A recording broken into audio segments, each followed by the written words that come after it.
I've got, I'm going to talk about the framework real quick, and then I'm going to break it down. And then there's a story attached to each one of these.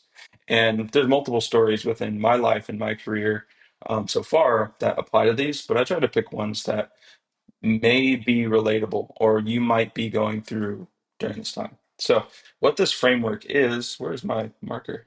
Here we go. What this framework is, how you can remember it, just really simple acronym: H, F, S dash N. HFS dash N. And maybe you put like funny words to it. Harry, frogs, sell, nickels. I don't know. But that's what it is. And what it stands for is health, family, service, and then nothing's that big of a deal. And the order of it is, oops, let's click here, is health. Health is, oops, let me put that in non-multi-cap format. Health. Health is the absolute most important thing. Let me go back to camera real quick. Health is the absolute most important thing. If you don't have your health, then nothing else matters. You can't do anything else. And this is a big lesson that I learned when growing, Living It Daily. So, for people that don't know that story, that was a supplement brand that Dr. Blake Livingood founded. I was employee number one. We met on Indeed. We met in a coffee shop, and he had a clinic. And he's like, "I want to bring my message online." And I was like, "Okay, I had an apparel company in college, but let's figure it out." And so we just went down the route of figuring things out, growing it, etc. But I got really caught up in it, and it was weird because it was a health company. And we always talked about like we want a healthy environment. We want the company to be healthy. But for some reason, business gets involved. It's hard to live by that. And I had found it out firsthand is that oh sorry, preface this real quick. One thing that we would teach to our customers is that you could have everything in the world. Like you could have your own private island, endless bank account, like all your family around you, like everything you can ever think of. And the second you get a tickle in your throat or like start coughing, what's the one thing that you think about? Like solving that problem, which is your health. So it's always really important to keep your health top of mind. So personally, when we were growing, we grew really fast. It adds a lot of pressure to people and to business. And so it was like probably right on the kick up of COVID, and we just hit a really good offer, and so we just started scaling. And at that time we were still trying to figure out what the heck the brand name was. At the time it was Dr. Living Good, but then we're like, wait, that's your name. It's fun, but also it kind of diminishes your credibility. But then, hey, this needs to be separate from actually like Blake. So we're like, okay, let's make it Living It Daily, which was always kind of the name. So we're like, okay, let's make it official. So my background was really in like graphic design and video editing and things of that nature. And so I was like, okay, I'll design the logo. That'll be really fun. And so actually, let me pull this up. So if you go to livingadaily.com, that's the logo right there. That's the logo I designed. It's just a triangle. And you might be looking at that like, oh, that's so simple. It had a lot of thought, a lot of meaning into it. And it's a triangle, which is the universal, it's delta, universal symbol for change. And what we were teaching people is like life change, right? And if you look closely, there's this missing gap right here. And that missing gap is you. Because in order to have change, you have to fill the gap. So that was kind of what that turned into. Now, during this time, and this is not a joke, and I hear people talk about this, and um, I'm like, heck yeah, I did that too. I would wake up at 4:25, 4:30 a.m. I think it was like 4:25 or 3:59, something like that. I heard something from Dwayne The Rock Johnson that he wakes up like 1 minute earlier than everybody else to get an edge, and that's what I was doing at the time. So I think it was like 3:59 or 4:25. So it wasn't 4:30 and it wasn't 4 a.m. One of those times. It doesn't matter. I was waking up at that time. I'd go to bed at like 8 a.m. I'd wake up, work out, and I'd immediately get into the office at like 5 a.m. I like that. And I did this for 3 months, probably 3, 4 months. And I'd work from 5 a.m. and I would not let myself leave that office until 8 p.m. And it worked too because we were in like a storage closet pretty much. We had no windows in the office. So I was the first one in, and then I was the last one out, like by a long shot. So I'd get in 5 a.m., immediately start working, and I was not taking breaks. The only break I took was a 30-minute lunch because I'm hungry. And part of that time I was fasting too. So sometimes I wouldn't even get a lunch, but I would not let myself leave until 8 p.m. I would always find something to do because there's always something to do. Um, and hey, that did a lot of good for the business, but it was tearing my body apart. I was overweight. I was not healthy. I was not living up to the standard that we were holding like our customers to. And so when I sat down to design this logo, it took me like a few days to like conceptualize it. Throwing it in once I had the idea in my brain, throwing it in Photoshop and Illustrator was easy. And then I presented it to the team. I was like, "This is what it means. This side means this. This side means this. This side means this. And then this little gap right here is you, because you are the universal, or you need to be the one that drives the change." And everyone's like, "Oh yeah, yeah, let's do it." Okay. And so we make that our logo. And so we didn't do like this big brand launch or anything like that. We just did it. We like the colors and everything didn't change. Those are still our colors, the magenta and cyan. The name didn't have to change much because it was Dr. Living Goods, Living Good Daily. And we were already putting that messaging in there. And so we just changed the logo. Um, and I remember when we changed it, it was maybe a few weeks afterwards, and I was still doing this 5 a.m. to 8 p.m. thing.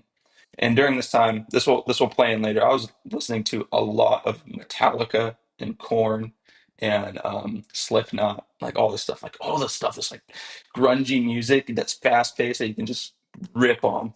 Um, and that will play a role in just a second. But I remember after we launched, a few weeks afterwards, I'm still doing this. My body is tapped out, but my brain is like so just like, dude, let's go. We're having fun. We're doing it. We're doing it. We're growing. Like at this time, we were probably getting around like $2 million a month. Um, Me and like our ragtag bunch of people, and we in that storage room office, like I'm not even kidding, it was like a storage closet. Because we worked in the it's like it was a bigger than a storage closet. I don't want to make it sound bad. It was nice. We had whiteboard walls everywhere, but it was attached to the clinic. So the front of the office was the actual chiropractic clinic. And so it was myself and I think maybe like 7 or 8 other people in there. So I was the only marketing person. Like I was the only person in charge of like marketing. Everybody else was support. And then Dr. Livingston and I, Blake and I would, we'd collaborate. He would have thoughts on marketing. I have thoughts on marketing. Like we were just figuring out how to grow the company. And then we had like a support agent, like logistics and like all that kind of stuff there in that small little room with us. And I remember us sitting there. I think I was working on a video or something, and I don't remember who it was, but someone next to me mentioned a support ticket they got, and it was I don't remember it word for word. I just remember the thing that stuck and what sparked it. It was um, blah blah blah blah blah. I don't like the new logo. Blah blah blah blah blah. I didn't care about that, but this is what got me. It's like that new logo looks so close for the logo of XYZ organization, which is known for sex trafficking children. And I'm like, dude, what? And that just like broke me. I don't know why that broke me. Like usually that stuff just bounces right off. It's like, oh, it's just a squeaky wheel. That's one person's opinion. But in that moment, it broke me. Um, I couldn't breathe. I was like, my body was like shaking. And I stood up and I said, hey, guys, I gotta go. And I just walked out the back door, got in my car, and drove to my apartment, which was like 2 minutes down the road. Like I moved probably an hour and a half just so I could be like 2 minutes from the office. And I remember I unlocked my door to my apartment and I fall on the floor and I'm like hyperventilating. I'm having an anxiety attack. I thought it was like a heart attack. And it's like in that moment, I was like, dude, what is going on? And I didn't know it at the time. It wasn't until later when I had a chance to analyze it that like I'm not taking care of myself. Like, yeah, I love what I do. No point in this entire journey was I like hate this. I was loving it. Like I was having a really good time, but I wasn't taking care of my body and my mental health. And I remember thinking that, and I'm like, dude, something needs to change. In typical Devin, I was like, all right, it'll change tomorrow. And so after I finished having my episode on the floor of my apartment, I got up, walked out the door, locked the door, went back in the office, got back to work, worked till 8 p.m., went back home. Don't do that. But after that point, I started working more on my actual health, and I started doing like as part of one of our programs, metabolism reset, intermittent fasting, eating healthier, all of this, and I got into the best shape of my life. And because I got into the best shape of my life, my work was so much better. I didn't need to do 5 a.m. to 8 p.m. My brain was more clear. I was able to focus more on things. I had the energy to do a lot more things enthusiastically. My output just got so much better, and I didn't need to stay from 5 a.m. to 8 p.m. I still worked hard. I still worked more than the average person because that's what it takes sometimes. But I wasn't putting my health, I wasn't sacrificing my health in that moment. So let's go back to this framework real quick. So number one is health. And so the way to look at this is kind of like there's a reason why it's like teetering because nobody's perfect. You're going to bring things, or I'm going to speak personally. I'm going to bring things through this lens, and every now and then this stuff might teeter and things might take precedent. Like the way to look at it is, if I start teetering more towards this next one will be more towards the top, right? Like, so it's always teetering. And my goal is to try and keep it as balanced as possible. So my very first filter is health. And so when it comes to business decisions, when it comes to life decisions, nothing else is supposed to be above that. Like I said, nobody's perfect, but when I really have a chance to like look at things, I always filter it through, is this going to sacrifice my health? And if it does, then I can't do that because if I don't have my health, then I can't do anything else. The next one here is family. And I've got a very if you follow Alex Hormozy, I've got a very similar view when it comes to family. And I've always had this view, and not everybody totally understands it, right? So I don't need to talk too much about that view. Maybe that's a video for another day. This mastermind and everything is about e-commerce and supplement brands and growing them. And this is just a one-off video, so I don't need to go too far in depth. But my view when it comes to family is not traditional. It's not because we are blood, then I'm going to do everything that I can to support you or whatever. Like we need to be close. It's actually deeper than that because nobody really has a choice of what family they're born into, right? You can't choose and pick your family. So if you start going down a route, a path in life that makes you really happy and you're really enjoying life, and a family member might say some things or they go about their life in a way that causes harm to your route. Well, then that person, the word family doesn't really resonate with me in that light. Like, I'm not going to take that negativity and all that kind of stuff. Like, I'm not going to blow up at the person, but I'm going to limit the time and the energy that I give that person. And there's a quote that I found when I was 16. And this is cliche if you know me and you know the quote, but the ultimate measure of man is not where he stands at times of comfort and convenience, but where he stands at times of challenge and controversy. And it's a quote from, I think, Martin Luther King Jr.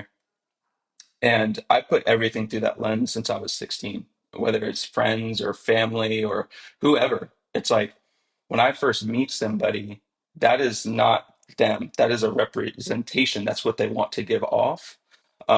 And so I usually like I'm very slow to like get people to know me and take them in because I haven't actually seen who they are. People don't really show themselves until they're put in a really challenging situation. And when they're in that challenging situation, they'll reveal to you their true character. And so when that happens, then it sounds terrible, but then that's where that judgment should be passed. I never judge a person or anybody until something like that comes up, and that judgment is it's taken very carefully because Like maybe that person just didn't get good enough sleep today, or maybe that person just having a bad week, bad month, bad year. So I take it very carefully. It's very dependent on the situation. There isn't a framework for that one. It's really dependent on the person and what they're going through in life, right? Um, so when it comes to family, that's how I view it. Now, why this is the other filter is because, and I feel like that explanation was kind of needed. Let me go back to this view. I feel like that explanation was needed because there was well, living a daily story again. I mean, when we were doing that, I got my health in order. We were crushing it. This is past the 50 million part mark. So I'm no longer with the company. I stepped away January of 2024. Um, and that was hard for me. This business that we built it up to $50 million in less than 4 years. And that year that I stepped away, we're pacing as a $70 million company. It was really crazy, and we were changing so many lives. Like it was my baby. Like I love this thing, even though it wasn't my company. I just put everything I had into it. But I met my fiance uh, a year prior, and um, I noticed, things started to pick up again, and I wasn't as present in our relationship.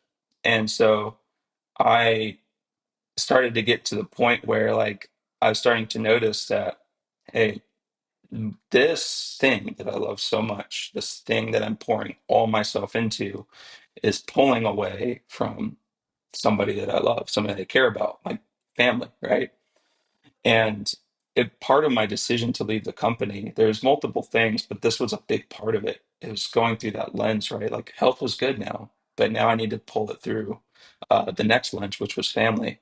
And I had to do some serious soul searching during that time, and I had to weigh, possibilities, options, and all this. And um, part of that was filtering it through this family lens, and it didn't filter through. I saw the trajectory of where things needed to go as a company, and my involvement and everything, and I couldn't figure out mentally how to um, get get that family piece in order. The only way I could figure it out is if I separated myself from the company.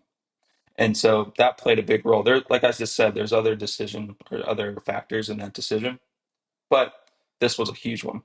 And so it was honestly the thing that pushed me over the edge. I remember, like, me and my fiance, we were in a closet in our townhome, and she was crying, and she mentioned some of the stuff in passing, but it wasn't until that moment where I was like, dang, yep, I need to make this decision.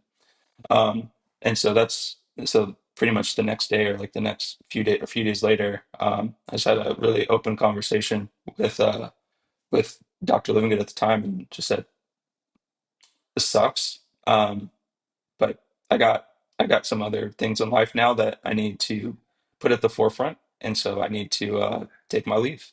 And so that's where we're at today. So I took my leave, and Xscale, the intention of it was to build a company that kind of, we don't need to go too far into that. I don't need to sales pitch you, but it that was part of the intention, is that I need to build something that allows me to live life through these filters, or else I'm no good. You could build this big thing, this big 100 million billion dollar thing, but if you don't have, like, life, as far as we know, you only got one of them, depending on your beliefs.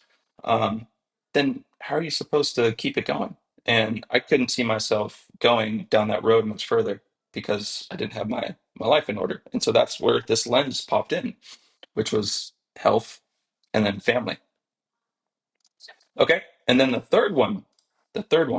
S, is service. Now, service is, and service can mean a lot of things, right? But I filter this as, like, business, right? Because I mix service and business. Um, my One of my mentors told me, there's many different ways to classify humans, but you'll notice in life that there's givers and then there's takers. And all my life I've been a giver. as much as I want to think like, oh yeah, we're crushing it, we're bringing in all this money, like blah blah blah. Really, when it comes down to it, I'm a giver. When we during living a daily, like there's a point in time, and I've got other business stories for you for this one. There's a point in time where we're like 2 years in, I don't know if this is gonna work. And I was just very transparent. I'm like, oh, I will go find a job, a part-time thing, excuse me, a part-time thing to supplement income, cut my salary, like wipe it. Like, let's figure out how to make this work. When it comes down to it, like I'm I'm pretty bad about it. I have to be careful. I have to consult people before I make these kind of decisions, but I will throw myself into the fire before letting someone else or something that I care about fail. Even so, like one of the companies that I own, Karma Speed, I'm a partner with the founder, and I didn't take a salary for or any form of compensation for I think 3 4 years. No, 3 years. Um, I didn't take any form of compensation. I was like, dude, this is your main thing. Take it all. Like, let's figure out how to grow it. Let's hire people. Let's make this like a good lifestyle brand. Like, I don't want anything. Um, and even during that time frame, I bought a company called Offset, which is I sold it. I think a little over a year ago. There we go. And it was wheels and tires. It was this company here. So I bought this company, um, and then over the course of a year, I grew it and doubled the revenue, doubled the top line. And then I was like, this isn't really the type of business that I want to be running. And so I decided, hey, double the revenue, let's sell it for double. And so I put it out there and I sold it. And part of me was like, there's a lot of work to do all that. But part of me was like, I had a team help me do a lot of this. So I gave 85% of the proceeds after we paid back any kind of like debts or anything like that. 85% of the proceeds to my team.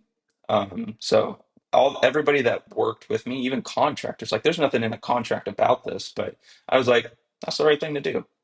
So I'm a giver at heart. So when it comes to service and every business and things, all the things that I do, I always try and put it under a lens of service, because even during like marketing, it's very two brains. Like, you have to get somebody to take out their wallet, right? You have to collect money, but then also there's an empathy side of it. There's you have to be empathetic, and I got caught. Marketers probably get caught in this trap more often, where you're like, sell, sell, sell. Excuse me, about to sneeze. Sell, sell, sell. And I would do this a lot within funnels, and I was always trying to figure out what was the best upsell to maximize profits, to maximize revenue. And I can tell you that never worked. All these crazy ideas of like, oh yeah, they're going to buy this, or our AOV is going to shoot up like 50%. It's going to be crazy. That stuff never worked. Is always when I put it through a lens of service, and thinking of how do I frame this, or how do I create a product, or what product should I plug in to like an upsell or a cross sell or whatever it might be, that would actually do a lot of good for this person. That's when I saw, like, the ultimate goal, like trying to increase that AOV or whatever it might be. That's when I saw the best results. Health, family, service, FHS dash N. Now, N is nothing is that big of a deal.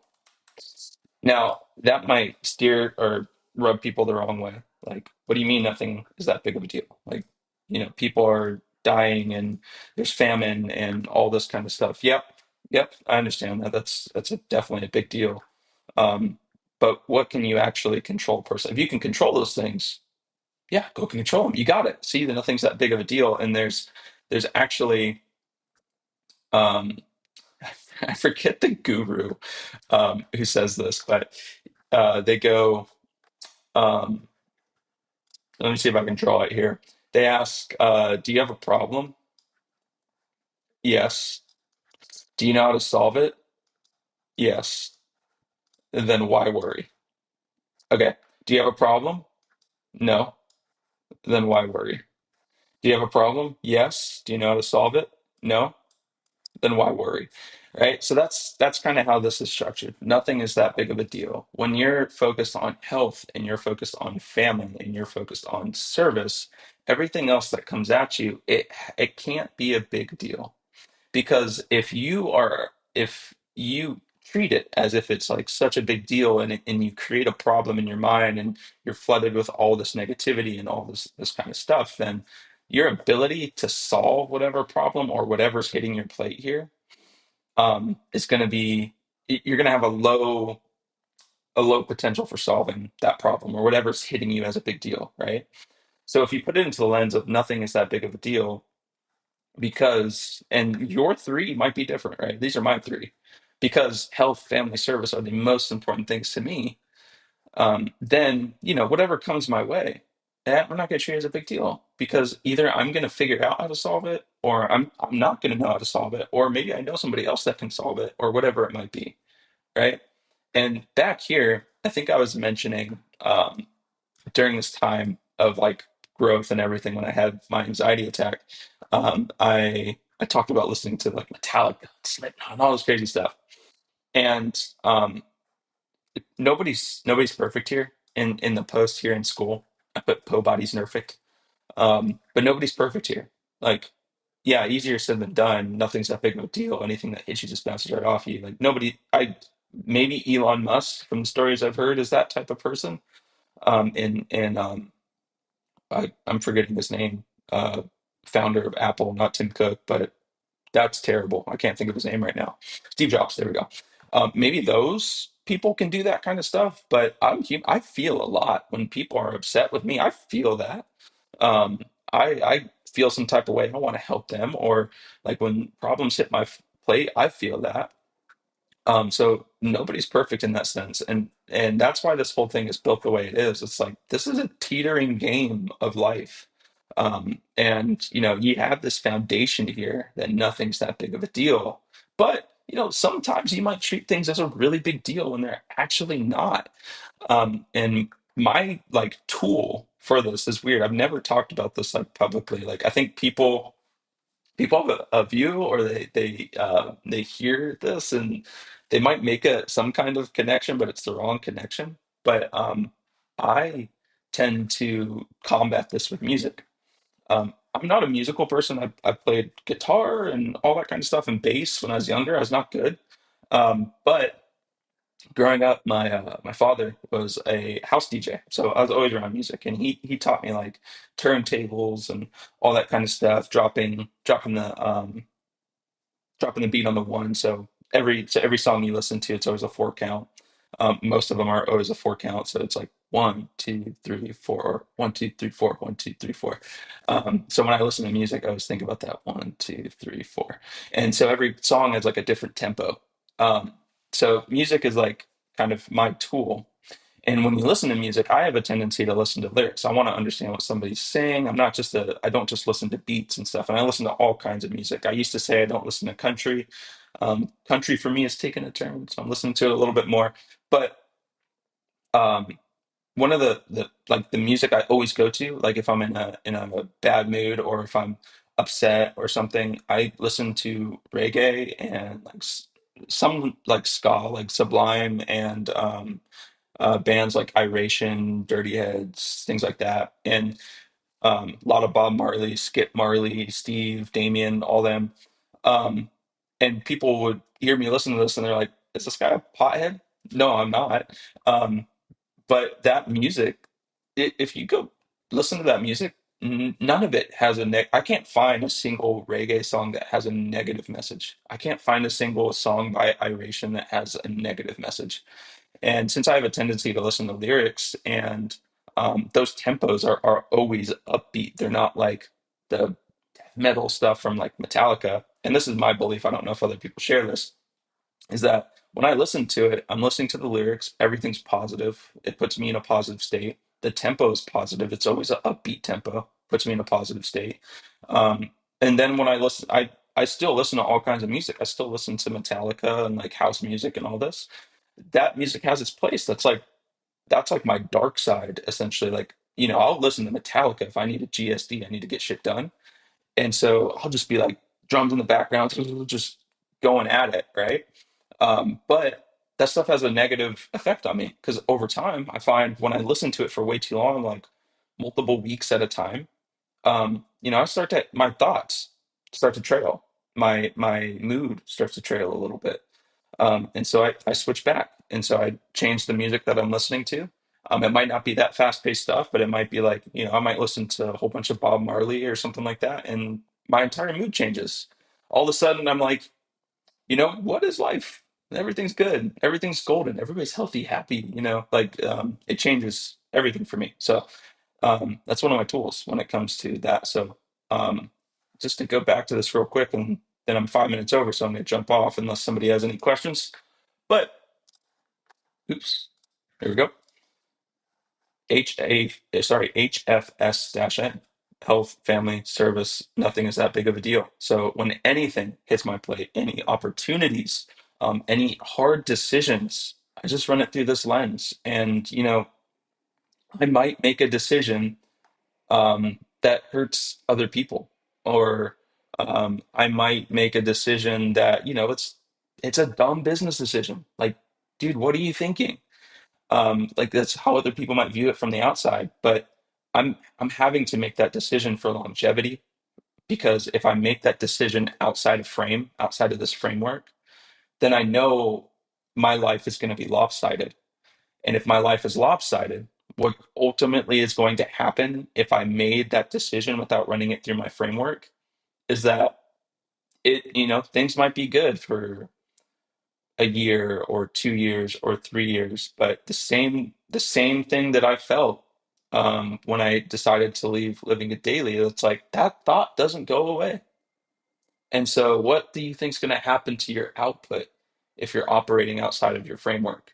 And so I think it's really important that people have something like this, that they run decisions through important life events, business decisions, because you as a person is like your life and your contribution to what you're doing is the most important thing. Because if you're not within frame and you're outside of frame, then your business or whatever you're working on is going to eventually be outside of frame. So mine is health, family, service. Nothing is that big of a deal.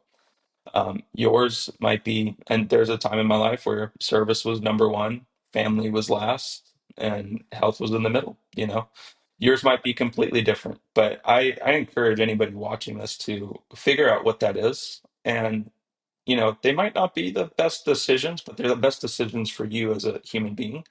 Run every decision through that framework. And like I said, it's not perfect. That's why I structure it. I look at it this way. This is the visual in my brain, how I look at it, because I might be doing something. I might forget to run a decision through this lens, and I might get a little offside. I might be leaning too far this way, and all of a sudden, something is overthrowing, or something's about to tip over, or I might be leaning too far this way, and something else might be to tip over. But the point is that it's not meant to be perfect. The point is that it's there, it's a framework, and you can always refer back to it if something doesn't feel right.